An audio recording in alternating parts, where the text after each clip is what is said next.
ஃபேமஸான கடையில் ஸ்வீட்ஸ் எல்லாம். அவங்க அப்பா தஞ்சாவூர் ரயிலடி கிட்ட கடையை போட்டு சக்சஸ்ஃபுல்லா நடத்திக்கிட்டு இருக்காரு. இவர் தொழிலுக்கு வர ஆரம்பிச்சோன்னு தஞ்சாவூர் பழைய பஸ் ஸ்டாண்ட் கிட்ட பிறகு பாருங்க ஒரு கடை, அந்த கடை ஒரு சின்னதா ஆரம்பிக்கிறார்.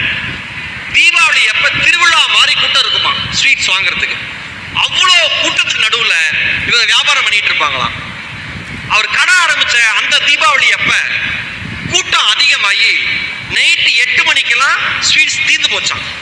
அடுத்த வர அத்தனை பேர்ட்டையும் இல்ல ஸ்வீட்ஸ் இல்ல ஸ்வீட்ஸ் இல்லைன்னு சொல்லி சொல்லி அமைச்சு கடையை மூடினாங்களாம். அதனால அடுத்த வருஷம் தீபாவளிக்கு என்ன பண்ணாராம், ஒரு யோசிச்சு ஸ்வீட்ஸை வாங்கி ஏத்திடணும்ட்டு நிறைய ஸ்வீட் போட்டு ஃபுல் ஸ்டாக் ரெடி பண்ணிட்டாங்களாம். வியாபாரம் சும்மா பிச்சுக்கிட்டு போதும். அப்பா வியாபாரம் எப்படி போகுது அப்படின்னு பாக்குறதுக்காக வந்திருக்காரு. வழி நெடுக கூட்டம் எல்லாம் வாங்கிட்டு இருக்காங்க. அப்படியே ஒரு முறை சுத்தி பார்த்தாராம் அவங்க அப்பா. பார்த்துட்டு அவர்கிட்ட சொன்னாராம், நீ என்ன பண்ணு, கடையை மூடிட்டு வீட்டுக்கு வந்துருன்னா 8 மணிக்கு. இவர் ஒரு மாதிரி அதிர்ச்சி ஆயிட்டாராம். அப்பா என்னப்பா அப்படின்னா, பழைய காலத்திலாம் அப்பாட்ட அதிகமா பேச முடியாது. 40 வயசை கடந்தவங்களுக்கு 30 வயசை கடந்தவங்களுக்குலாம் தெரியும். அப்பாட்ட அவர் சொன்னா நம்ம கேட்டுக்கணும், ரிசீவ் தான் பண்ணணும். இன்னைக்கு இருக்கிற பசங்க எல்லாருக்கும் சொல்றேன், நீங்க பேசுற மாதிரி எல்லாம் அப்பாட்ட என்னப்பா அப்படிலாம் பேசுனா காது கிழிஞ்சு 5 நிமிஷம் ஆயிருக்கும், வாய் உடஞ்சு 5 நிமிஷம் ஆயிருக்கும், இல்லைன்னா அம்மா சூடு போட்டு 10 நிமிஷம் ஆயிருக்கும். என்ன வேணா சொல்லு, அந்த ஆளை ஏதாவது சொன்னா தொலைச்சு விடுவாங்க அம்மா. அப்படி இருந்துச்சு ஒரு காலத்துல மனைவி எல்லாம் அப்படி இருந்தாங்க, புருஷனுக்கு சப்போர்ட் பண்ணி. அப்ப புருஷனும் அப்படி இருந்தாரு, அது வேற விஷயம். கடையை மூட்டு வான்னு சொன்னேன்னா இவருக்கு மனசு பாரமா, இவ்வளவு ஸ்வீட்ஸ் இருக்கு கடையை மூடிட்டு வான்னு சொல்றாருன்னு அப்பா சொல்ல தட்டக்கூடாது அப்படின்னு கடையை மூடிட்டு இவர் போயிட்டார்.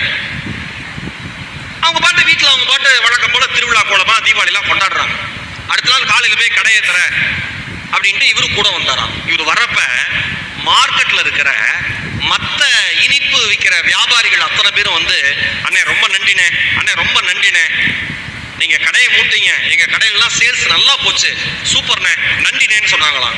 உடனே அப்பா சொன்னாராம், நேற்று கடையை மூட சொன்னதற்கான காரணம் இதுதான். நீ மட்டும் வாழ வேண்டும் என்று நினைத்தால் கடை வீதியில் நம் கடை ஒருபோதும் இருக்காது. எல்லோரும் வாழ வேண்டும் என்று நினைத்தால் நீயும் நன்றாக இருப்பாய், அவர்களும் நன்றாக இருப்பார்கள். அவர் சொல்றப்பயே கண்கள் அப்படியே தண்ணீர் தேங்கி நிக்குது அப்பாவை பத்தி. அவர் சொல்றாரு, சார் நான் அப்பாவை பத்தி பேசினா பிரேக் போடாத பைக் மாதிரி சார் போயிட்டே இருப்பேன், நிறுத்த முடியாது சாருங்கிற. எப்படி ஒரு அன்பு பாருங்களேன். நாம மட்டும் நல்லா இருந்தா போதும், இன்னைக்கு எல்லாம் அப்படிதான் இருக்கும். நாம மட்டும் நல்லா இருந்தா போதும், நாம மட்டும் நல்லா, கூட பிறந்த அண்ணன் தம்பி, கூட பிறந்த அக்கா தங்கச்சி, நகை வாங்கினா வீடு வாங்கினா சொல்ல மாட்டாங்க. ஒரு அக்கா சொல்லுது, சொல்லி பாரு